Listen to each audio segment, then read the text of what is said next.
Assalamualaikum warahmatullahi wabarakatuh. Alhamdulillahirabbil alamin. Wassalatu wassalamu ala asrofil anbiya'i wal mursalin wa ala alihi wa ashabihi ajma'in wa man tabi'ahum bi ihsanin ila yaumiddin. Amma ba'd. Para pemerhati Syariah Community yang semoga senantiasa dirahmati oleh Allah. Pada kesempatan pagi hari ini, saya akan membawakan sebuah kisah yang berjudul Lilin dan Seorang Pemuda Suci. Jadi, ada seorang pemuda yang dia taat beribadah kepada Allah Subhanahu wa Ta'ala. Dia sejak kecil oleh orang tuanya dididik di dalam ketaatan kepada Allah, taat beribadah, berakhlak mulia, berbakti kepada kedua orang tua. Nah, insya Allah pemuda ini adalah pemuda yang baik. Nah, suatu ketika pemuda ini harus meninggalkan kampungnya untuk menuntut ilmu. Jadi dia merantau, dia harus tinggal di sebuah rumah kos begitu ya.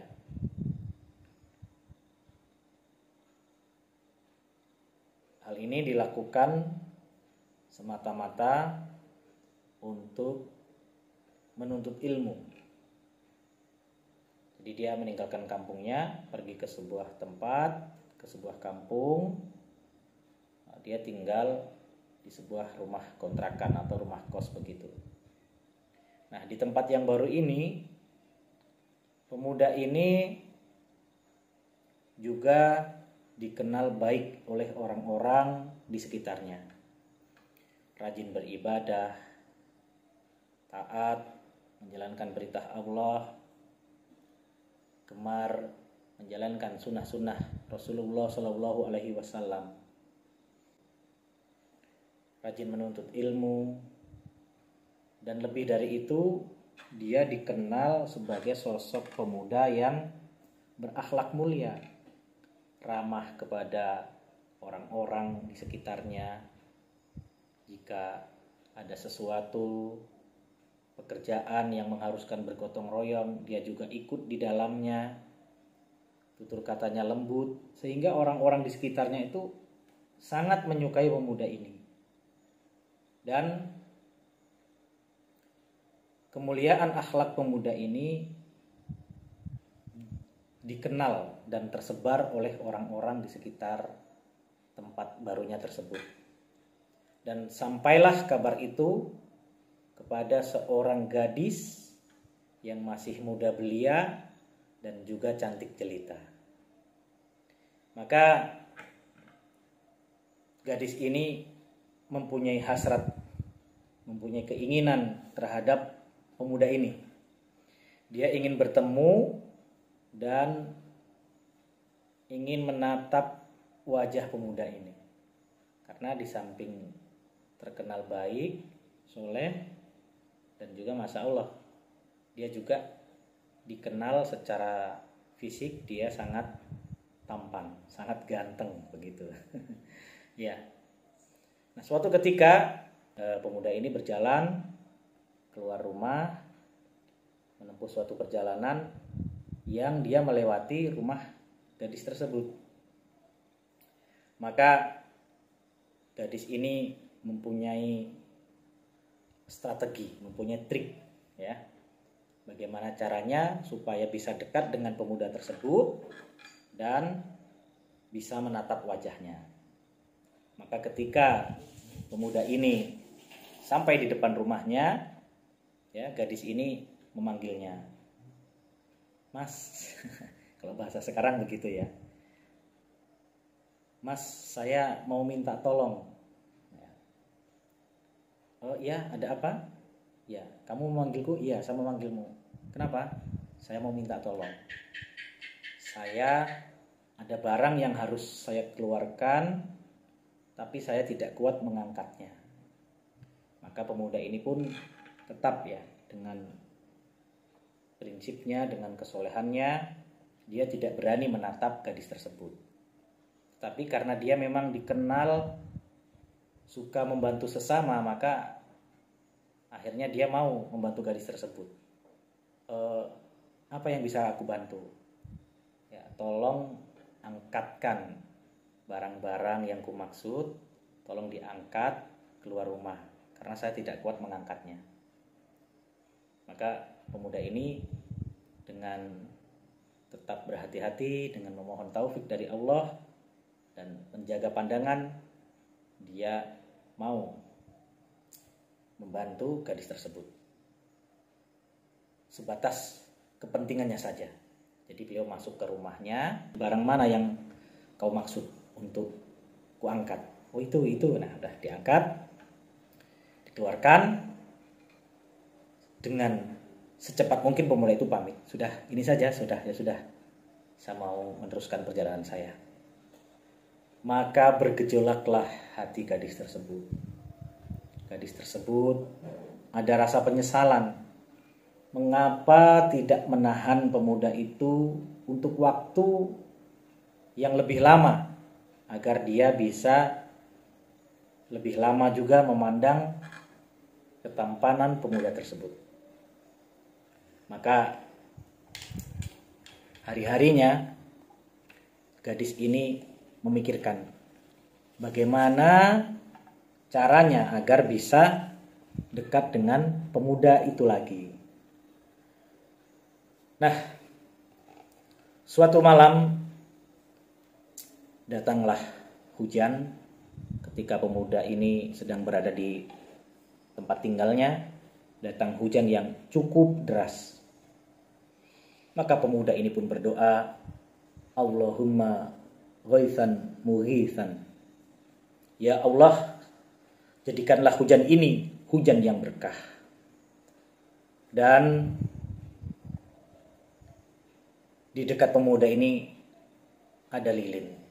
Jadi di rumahnya dia hanya memanfaatkan lilin sebagai penerangan.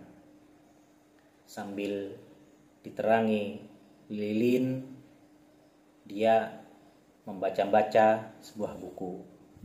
Tiba-tiba dari luar terdengar pintu rumah diketuk. Ya. Diketuk. Samar-samar terdengar suara ketukan pintu. Lama-lama ketukannya semakin keras. Nah, pemuda ini juga heran. Siapa malam-malam hujan deras kok ada yang datang ke rumah saya?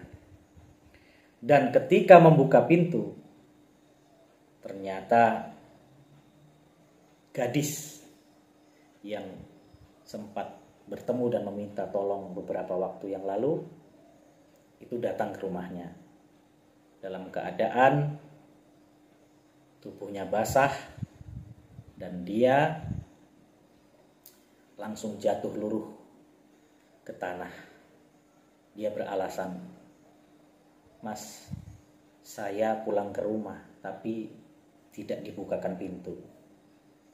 Maka saya minta izin untuk berteduh di sini, untuk menghabiskan malam ini bersamamu. Nah, ini adalah sebuah ujian, ya. Yang mana gadis itu bukan gadis yang berwajah biasa-biasa saja. Gadis itu juga sangat cantik.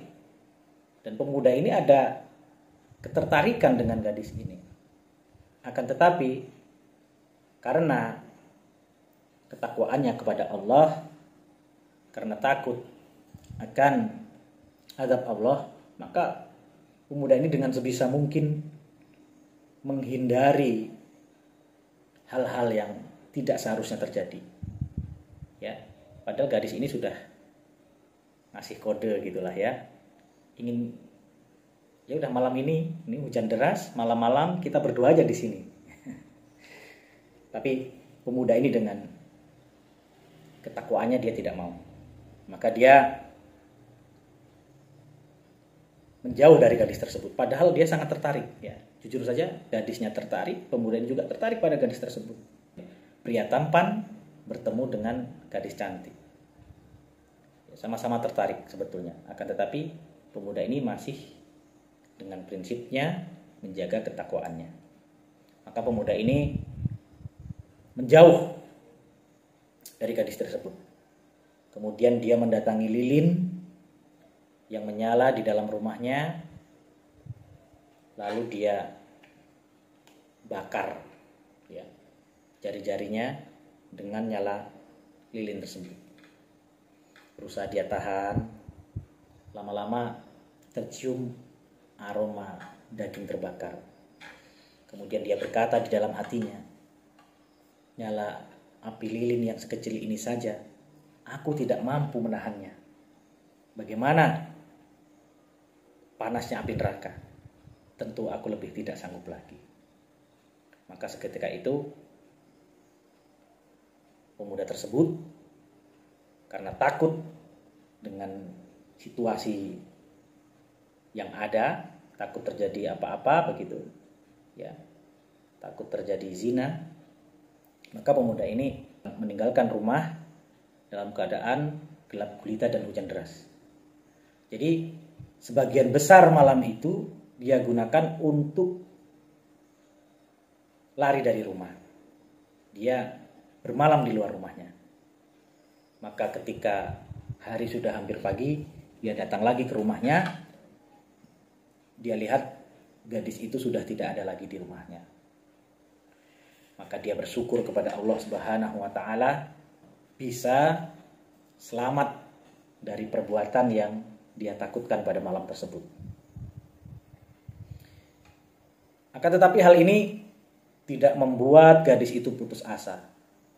Dengan peristiwa yang terjadi pada malam itu, ya, dia dengan susah payah, hujan deras, gelap gulita datang ke rumahnya dengan harapan ingin dekat dengan pemuda itu, ya. Tapi pemuda itu malah meninggalkannya. Tapi hal ini tidak membuat dia putus asa. Hal ini justru semakin membuatnya jatuh cinta. Maka gadis ini mengatakan kepada ayahnya, "Wahai ayah, sesungguhnya aku telah jatuh hati kepada seorang." "Siapa?" Ya, dia katakan, "Pemuda itu." "Oh, dia." Ya.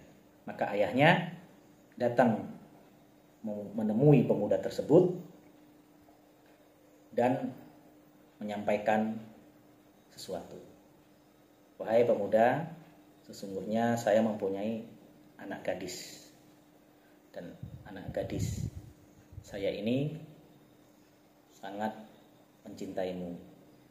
Maukah engkau menikah dengan anak gadis saya?" Masya Allah ya. Jadi dia meninggalkan sesuatu yang haram, yaitu perbuatan zina. Dia tinggalkan. Ada peluang untuk berbuat zina karena gadis itu sudah pasrah ya. Malam hari hujan deras, tidak ada orang, dia datangi rumahnya. Tapi pemuda itu tidak mau. Dia dengan segala daya upaya dia meninggalkan gadis tersebut. Malah keesokan harinya ayahnya datang kepada pemuda tersebut menawarkan untuk menikahi putrinya. Jadi inilah salah satu faedah ya.